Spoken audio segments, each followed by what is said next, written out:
नमस्कार दोस्तों, आप सभी का स्वागत है आपके अपने चैनल सक्सेस तक लर्न विद ऑल। तो जैसा कि आपको पता है कि हम पूर्वावलोकन की एक श्रृंखला शुरू किए हुए हैं, जिसके अंतर्गत हम भारतीय भूगोल को पहले शुरू किए हुए हैं। जिसके अंतर्गत हमारा 5 चैप्टर हो चुका है और 6वां चैप्टर अफवाह तंत्र चल रहा है। अफवाह तंत्र का भी हमने 3 पॉइंट कवर कर लिया है, जिसमें गंगा नदी तंत्र, ब्रह्मपुत्र नदी तंत्र और दक्षिण भारत की नदियों के बारे में हमने स्टडी कर लिया है और पढ़ लिया है उसके बारे में। उसके शॉर्ट नोट्स भी पढ़ लिए हैं और उसके जो प्रीवियस ईयर क्वेश्चन जितने भी दिए थे उसमें उसको भी सॉल्व कर लिए हैं विथ एक्सप्लेनेशन। ठीक है, तो अब इसके आगे हम क्लास को शुरू करेंगे। ये अफवाह तंत्र का चौथा भाग होगा, जिसमें आप देख रहे होंगे कि यहाँ लिखा है कि अन्य नदियों के बारे में, जैसे कि नर्मदा है, तापी है, या ये झेलम, चिराब, रावी, बाकी का जो भी नदियाँ हैं, इन सब के जो बची हुई नदियाँ थी उन सब नदियों के अलावा उनको हम इसमें अध्ययन करेंगे। ठीक है, उसके अलावा तो हम वीडियो को शुरू करने पहले सभी मित्रों से अनुरोध है कि ज़्यादा से ज़्यादा सक्सेस तक को सब्सक्राइब करें, ज़्यादा से ज़्यादा शेयर करें और वीडियो को ज़्यादा से ज़्यादा लाइक करें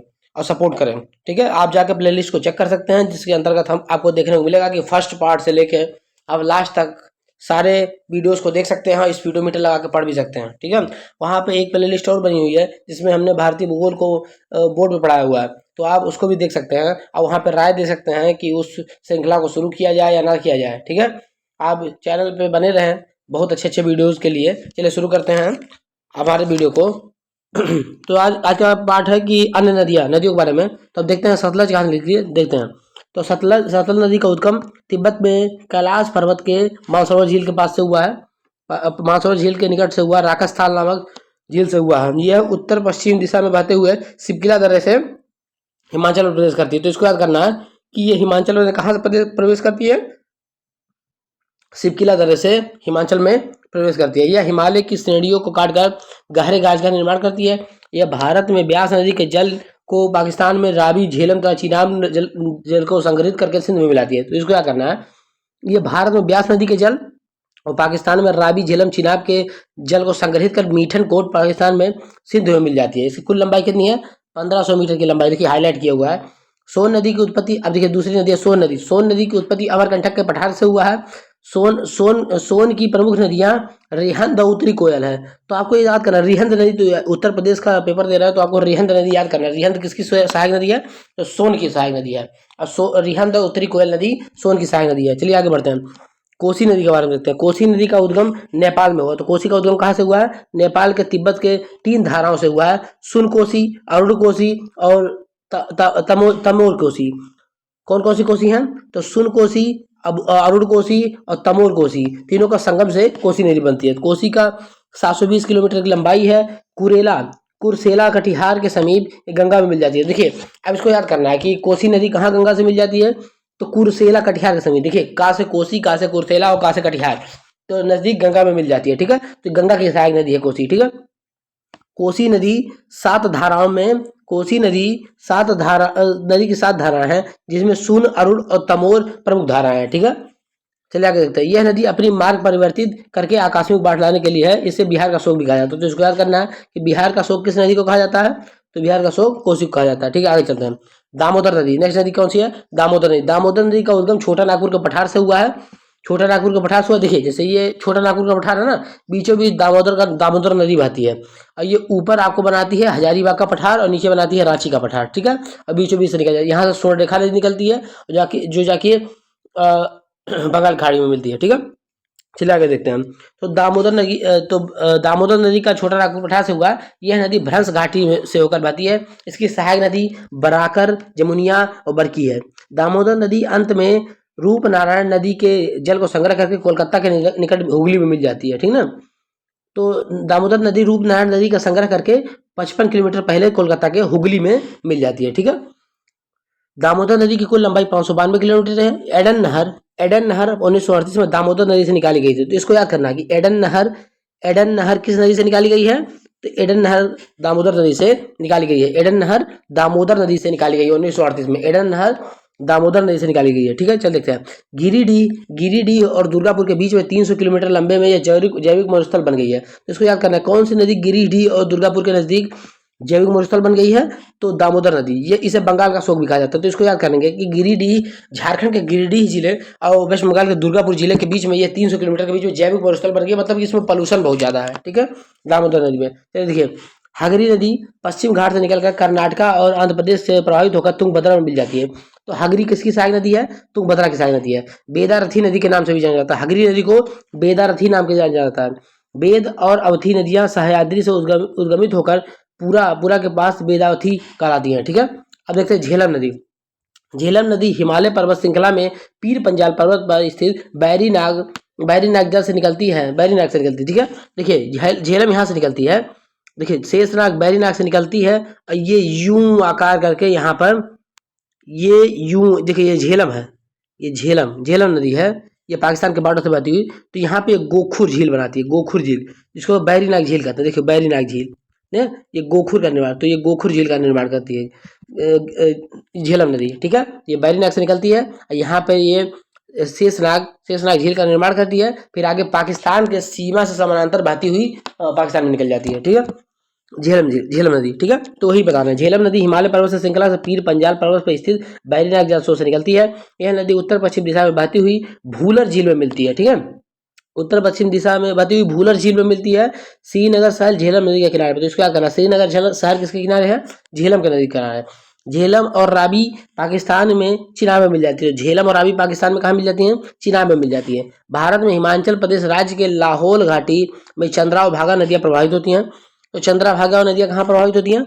हिमाचल प्रदेश के लाहौल घाटी में चंद्रा और भागा नदियां प्रभावित होती हैं। चंद्रा नदी का उद्गम चंद्र ताल के निकट ग्लेशियर से होता है, जबकि भागा का उद्गम बारालाचला पास से होता है। तंडी के निकट चंद्रा और भागा नदियां का संगम होता है और चंद्रभागा नदी बन जाती है। तो देखिए तंडी के निकट चंद्रा और भागा नदियों का उद्गम मिलन हो जाता है और चंद्रभागा नदी बन जाती है, जिसे चिनाब कहा जाता है। ठीक है, देखिए यहाँ से चंद्रा निकलती है, यहाँ से भागा निकलती है, टंडी के निकल दोनों मिल जाती हैं और यहाँ से चंद्रभागा नदी मिल जाती है। हिमाचल में इसका नाम चंद्रभागा होता है और जैसे ही पंजाब जम्मू कश्मीर में पहुंचती है इसका नाम चिनाब हो जाता है। ठीक है, चिनाब पड़ जाता है। ठीक है, ये राम। अब देखिए आगे चलते हैं। अब झेलम की सहायक नदी किशनगंगा है, जिसे पाकिस्तान में नीलम भी कहा जाता है। ठीक है, इसको याद करते हैं। एक क्वेश्चन पूछा हुआ है कि किशनगंगा नदी को पाकिस्तान में क्या कहते हैं? तो नीलम कहते हैं। तो झेलम नदी की सहायक नदी किशनगंगा है, जिसे पाकिस्तान में नीलम के नाम से आता है। लूनी नदी अजमेर के दक्षिण पश्चिम में अरावली से निकलती है और 511 किलोमीटर तक प्रवाहित होकर कच्छ के रण में विलीन हो जाती है। ठीक है, मतलब ये कहीं नहीं गिरती है, कच्छ के रण में दलदली क्षेत्र में विलुप्त हो जाती है। ठीक है, इसका संपर्क समुद्र से नहीं होता है, लूनी नदी का। ठीक है, श्योक नदी काराकोरम क्षेत्र से मृत्यु की नदी के नाम से जाना जाता है। देखिए श्योक नदी काराकोरम क्षेत्र से निकलती है, इसे मृत्यु की नदी के नाम से जाना जाता है। तो इसको याद करना कि किस नदी को मृत्यु की नदी कहा जाता है? मृत्यु की नदी किसे कहा जाता है? तो मृत्यु की नदी श्योक नदी के कहा जाता है। और श्योक सिंधु की सहायक नदी है, श्योक नदी सिंधु की सहायक नदी है। ठीक है, जो कि काराकोरम रेंज से निकलती है। ठीक है, आगे चलते हैं। ऐसे साक्ष्य है कि प्राचीन काल में मध्य एशिया के यारकंड से लद्दाख के बीच में व्यापार इसी नदी से होता था। ठीक है ना, तो क्या साथ श्योक नदी से क्या होता था? प्राचीन काल में मध्य एशिया से के यारकंड से लद्दाख के बीच व्यापार इसी नदी से होता था, मतलब श्योक नदी से होता था। ठीक है, चलिए आगे देखते हैं।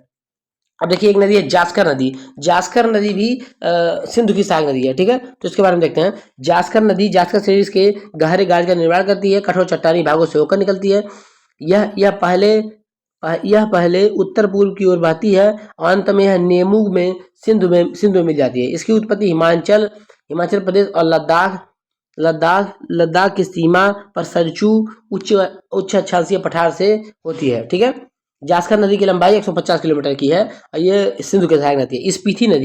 स्पीति नदी का उद्गम कुंजन श्रेणी के कुंजन ला टोगोपोयोम दो धाराओं में होती है। 60 मील बहने के पश्चात ये हिमाचल प्रदेश के किन्नौर में नामगिया गांव के पास सतलज में मिल जाती है। तो ठीक है, तो स्पीति नदी किसकी सहायक नदी है? तो आपको याद रखना स्पीति नदी सतलज की सहायक नदी है, जो कि हिमाचल प्रदेश के किन्नौर में सतलज से मिल जाती है। देखिए स्पीति नदी हिमाचल प्रदेश के किन्नौर में सतलज से मिल जाती है। ठीक है, आगे देखते हैं काली नदी पश्चिमी घाट पर्वतीय क्षेत्र के स्थित उत्तरी कन्नड़ जिले के डिगबी गांव से निकलती है। ठीक है, तो काली नदी कहाँ से निकलती है? उत्तरी कन्नड़ जिले कर्नाटका से निकलती है। ये वाली काली नहीं है, ये काली जो नेपाल और भारत के बीच में थी वो वाली काली नहीं है, ये काली साउथ इंडिया की काली है जो कर्नाटका से निकलती है। ठीक है, और अरब सागर में जाके मिल जाती है। ठीक है, अरब सागर में जाके डेल्टा बना देती है। ठीक है, संकोच नदी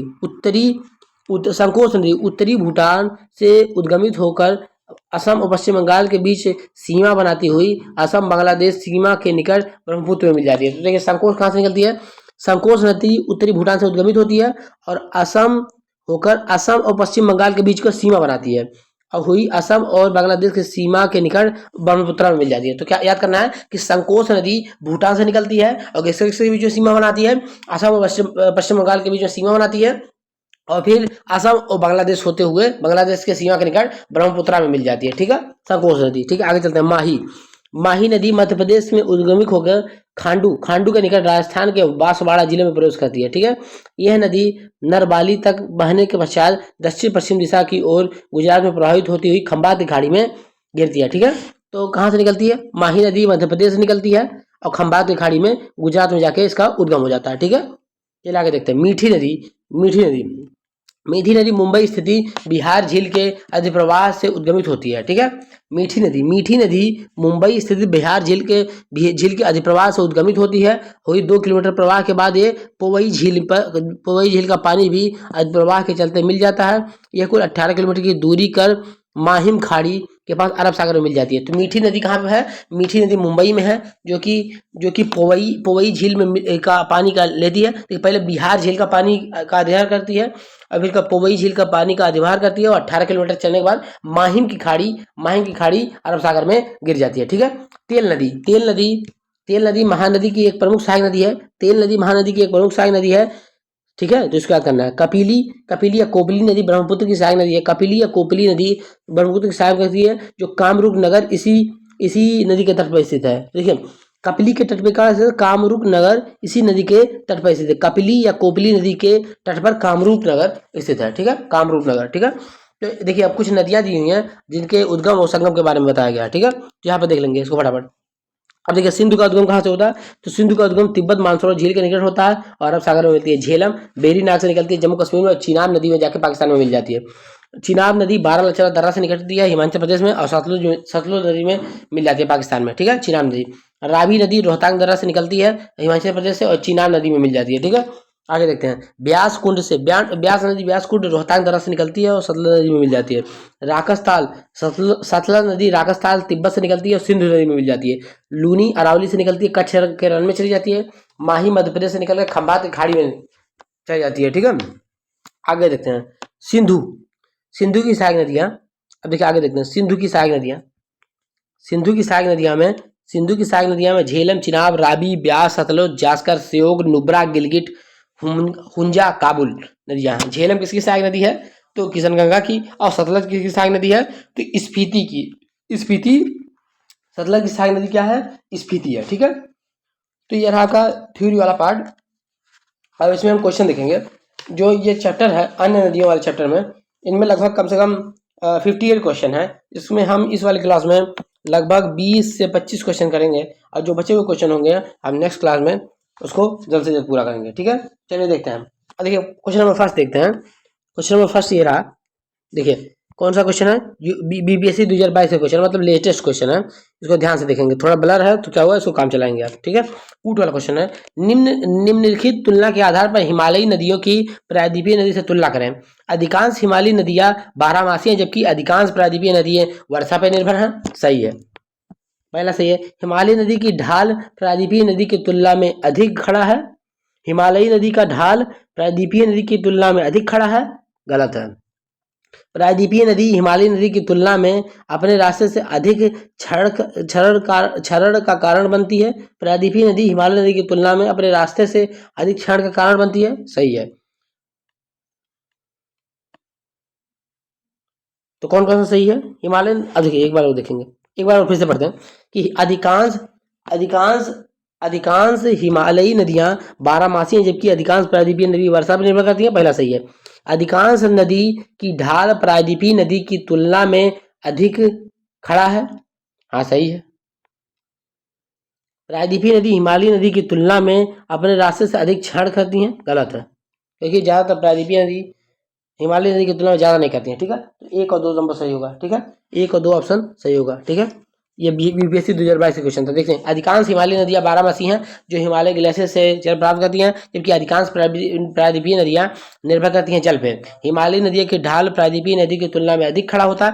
अब देखिए इसको याद करते हैं कि हिमालयी नदियों का ढाल प्रायद्वीपीय नदियों की तुलना में अधिक खड़ा होता है। हिमालयी नदी युवा नदी है का उदाहरण, जबकि प्रायद्वीपीय नदी की तुलना अधिक क्षार का कारण बनती है। ठीक है, युवा नदियां हैं। ठीक है, 2021 का आईएएस का क्वेश्चन है, सिंधु नदी प्रणाली के संदर्भ में निम्नलिखित 4 नदियों में से 3 नदियां इनमें से किसी एक नदी से मिलती हैं जो सीधे सिंधु नदी से मिलती है। निम्नलिखित में से एक नदी कौन सी है जो सिंधु नदी में सीधे मिलती है? तो कौन सी सीधे मिलती है सिंधु नदी से? तो डी, सतलुज मिलती है सीधे। ठीक है, बाकी का सब नदियां सतलुज में जाके मिलती है और सिंधु से जाकर रावी और झेलम नदी चिनाब से मिलती है। तो देखिए, अब देखिए इसको याद करना कि रावी और झेलम नदी चिनाब से मिलती है और चिनाब सतलुज से मिलती है। तत्पश्चात सतलुज जाके मिशन कोट में उससे मिल जाती है, क्या नाम है, सिंधु से। ठीक है, अब देखिए क्वेश्चन नंबर 3, भारत में चंद्रा और भागा नदियां किस क्षेत्र में बहती हैं? तो स्पीति में, लाहौल में, लद्दाख में, कारगिल में, उपयुक्त में से कोई नहीं या उपयुक्त में से एक से अधिक।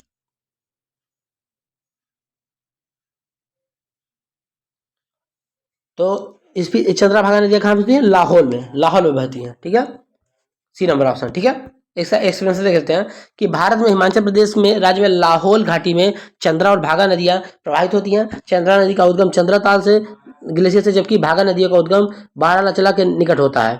टंडी के निकट दोनों मिलकर चंद्रभागा नदी मिलाती हैं और जिसका नाम बाद में चल के चीनाब पड़ जाता है। ठीक है, अब देखिए ROR 2014 क्वेश्चन है और यूपीपीसी 2015 का है। भारत की निम्नलिखित नदियों में से कौन हिमालय की सभी श्रेणियों को काटती है? रावी, ब्यास, चिनाब, सतलुज। तो सतलुज नदी काटती है। ठीक है, सतलुज नदी हिमालय की सभी श्रेणियों को काटती है, तीनों श्रेणियों को काटती है। देखिए तीनों श्रेणियों को काटती है, मतलब महान हिमालय, मध्य हिमालय और शिवालिक को।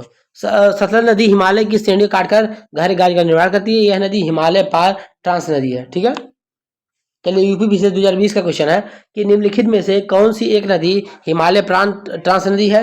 झेलम, सतलुज, चिनाब, गंगा, रावी। तो सतलुज है। ठीक है, चलिए आगे बढ़ते हैं। देखिए क्वेश्चन नंबर 6 देखते हैं कि निम्नलिखित में से कौन सी नदी सतलुज नदी की सहायक नदी नहीं है? तो रावी है, ब्यास भी है, स्पीति भी है, तो बास्पा नहीं है, बास्पा सहायक नदी नहीं है। ठीक है, चलिए देखते हैं। उत्तराखंड पीछे 2021 का क्वेश्चन है कि रावी चिनाब की सहायक नदी है एवं सतलुज की उप सहायक नदी है। ठीक है, बास्पा, स्पीति एवं ब्यास। अच्छा देखिए, रावी नहीं है सतलुज की सहायक नदी। रावी चिनाब की सहायक नदी है एवं सतलुज की उप सहायक नदी है, मतलब कि रावी चिनाब की सहायक नदी है और सतलुज की उप सहायक नदी है। बास्पा स्पीति एवं ब्यास नदी, ब्यास सतलुज की सहायक नदियां हैं। ठीक है, बास्पा, स्पीति एवं ब्यास सतलुज की सहायक नदियां हैं। ठीक है, ऊपर थोड़ा गलत हो गया तो उसके लिए सॉरी, माफी चाहते हैं हम। ठीक है, क्वेश्चन नंबर 7 देखते हैं। क्वेश्चन नंबर 7 आपके स्क्रीन पे है। क्वेश्चन नंबर 7 देखेंगे।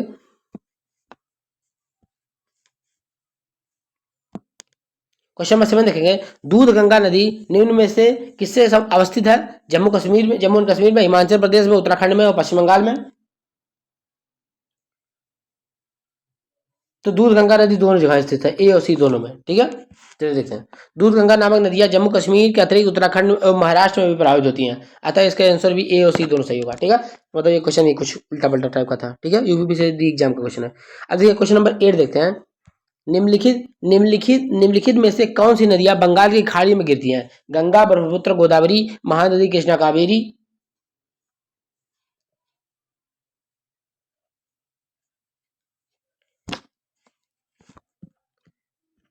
या लूनी, नर्मदा, तापी। तो ए बी दोनों गिरती हैं। ठीक है, ठीक है, देखिए अब question number 9 UDA LDA question है। निम्नलिखित में से कौन सी एक कृष्णा की सहायक नदी नहीं है? भीमा, तेल, तुंगभद्रा, डॉन।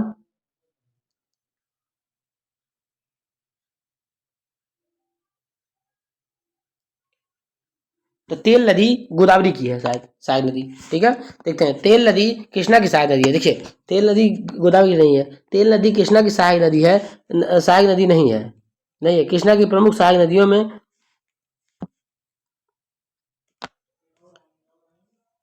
तेल नदी महानदी की एक सहायक नदी है। ठीक है, चलिए आगे देखते हैं। हगरी सहायक नदी है तुंगभद्रा की। हगरी किसकी सहायक नदी है? तुंगभद्रा की। हगरी पश्चिम घाट से निकलकर कर्नाटक और आंध्र प्रदेश से प्रभावित होकर तुंगभद्रा की सहायक नदी है। ठीक है, आगे चलते हैं। ग्यारह नंबर क्वेश्चन IAS 1996 क्वेश्चन है कि निम्नलिखित नदियों का ध्यान दीजिए, किशन गंगा, गंगा, पेनगंगा, बेनगंगा, इन नदियों में उत्तर दक्षिण दिशा के आधार पर क्रम स्थान का सही अनुक्रम लगाइए। उत्तर से दक्षिण दिशा में, तो पहले किशन गंगा आएगी, फिर गंगा आएगी।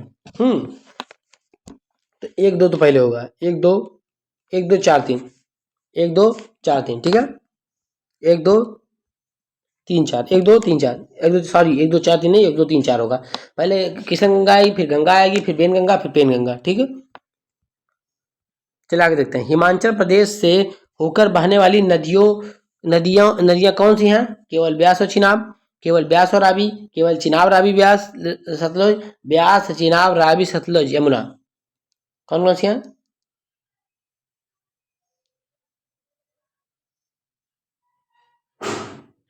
तो हिमाचल प्रदेश से कौन कौन सी नदियां बहने वाली नदियां कौन कौन सी हैं? तो ब्यास चिनाब रावी सतलुज यमुना, यमुना भी बहती है हिमाचल प्रदेश में, ठीक है। तो हिमाचल प्रदेश से ब्यास चिनाब रावी सतलुज और यमुना, यमुना भी बहती है हिमाचल प्रदेश से। ब्यास चिनाब रावी सतलुज यमुना हिमाचल से होकर बहने वाली प्रमुख नदियां हैं, ठीक है।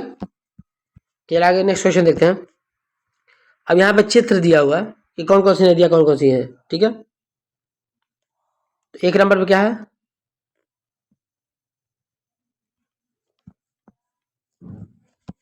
1 2 3 4 की अंकित नदियों का क्रम सा है।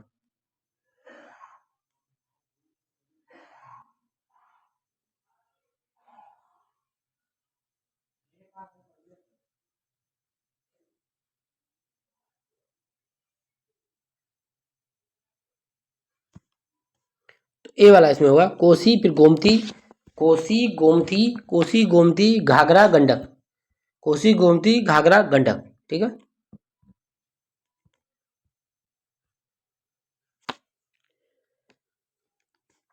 चलिए क्वेश्चन नंबर 14 देखते हैं। क्वेश्चन नंबर 14 देखते हैं। उत्तराखंड पीसी का क्वेश्चन है। सूची एक को सूची 2 से मिलाइए। विशिष्ट दोआब किससे संबंधित है? बारी दोआब, रचना दोआब और तो रचना दोआब किससे संबंधित है? तो रचना दोआब आपका, अब देखिए 1 का 3 है, विशिष्ट दोआब ब्यास और सतलुज से संबंधित है। रचना दोआब रावी और चिनाब से है, रावी और चिनाब से संबंधित है। विशिष्ट दोआब रावी और चिनाब से संबंधित है, ठीक है। अब बारी दोआब बचा, बारी दोआब किससे संबंधित है? तो बारी दोआब आपका, बारी दोआब रावी और ब्यास से संबंधित है। और जाज दोआब आपका चिनाब और झेलम से संबंधित है। जाज दोआब जियाज और झेलम से संबंधित है। तो इसका ऑप्शन कौन सा सही होगा? ऑप्शन नंबर 1 इसका सही होगा, ठीक है। चला के देखते हैं। तो इसका दिया हुआ कि विश्व दोआब ब्यास और सतलज के मध्य है, बाहरी दोआब रावी और ब्यास के मध्य है, रचना दोआब रावी और चिनाब के मध्य है, जाज दोआब चिनाब और झेलम के मध्य है, ठीक है। आगे देखते हैं। क्वेश्चन नंबर 15, दामोदर, कोयल और सुवर्णरेखा नदियां निम्नलिखित में से किससे निकलती हैं? दक्कन के पठार से, सेंट्रल हाइलैंड से, छोटा नागपुर पठार से। तो छोटा नागपुर पठार से निकलती हैं ये सब नदियां, ठीक है। तो दामोदर, कोयल, सुवर्णरेखा नदियां छोटा नागपुर पठार क्षेत्र से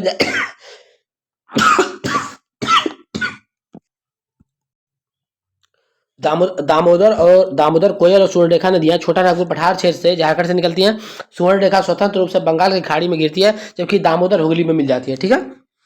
देखिए क्वेश्चन नंबर 16 देखते हैं। निम्न में से किसे दामोदर से निकाला गया है? सरहिंद नहर, एडन नहर को निकाला गया है, ठीक है। 1937 में बनी थी, 1938 में बनी हुई एडन नहर जो कि दामोदर नदी से निकली हुई है। यूपी बीईओ का क्वेश्चन है, भारत की निम्नलिखित नदियों में से कौन सी दामोदर की नदी की सहायक नदी नहीं है? तो बराकर, जमुनिया, बारगी, इंद्रावती सहायक नदी नहीं है इसकी, ठीक है। इंद्रावती महानदी की सहायक नदी है। छोटा नागपुर, दामोदर नदी हुगली की सहायक नदी है। दामोदर नदी का उद्गम छोटा नागपुर के पठार से हुआ। ये झारखंड और पश्चिम बंगाल में बहती हुई है, ऐसे सहायक नदी है। इसके सहायक नदी बारकी, जमुनिया, बराकर है। दामोदर नदी का पर ही दामोदर घाटी परियोजना स्थित है। इंद्रावती नदी गोदावरी की सहायक नदी है, जो कि ओडिशा महानदी महाराष्ट्र और छत्तीसगढ़ में बहती है। गोदावरी से महाराष्ट्र के सोमूर में मिलती है, ठीक है। चलिए आगे देखते हैं। दामोदर जिसकी सहायक नदी है वह है गंगा, हुगली, पद्मा, स्वर्णरेखा। तो हुगली की सहायक नदी है दामोदर, ठीक है। दामोदर नदी निकलती है छोटा नागपुर के पठार से निकलती है। Question number 20। राजरप्पा किन नदियों के संगम पर अवस्थित है? दामोदर, शेरभिखी, दामोदर बराकर। राजरप्पा किस पे संबंधित है?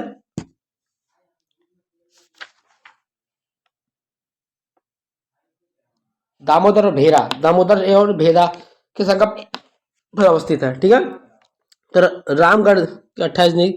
तो देखिए उत्तराखंड फिर से क्वेश्चन है, इतना ज्यादा आने की संभावना नहीं है। ठीक है,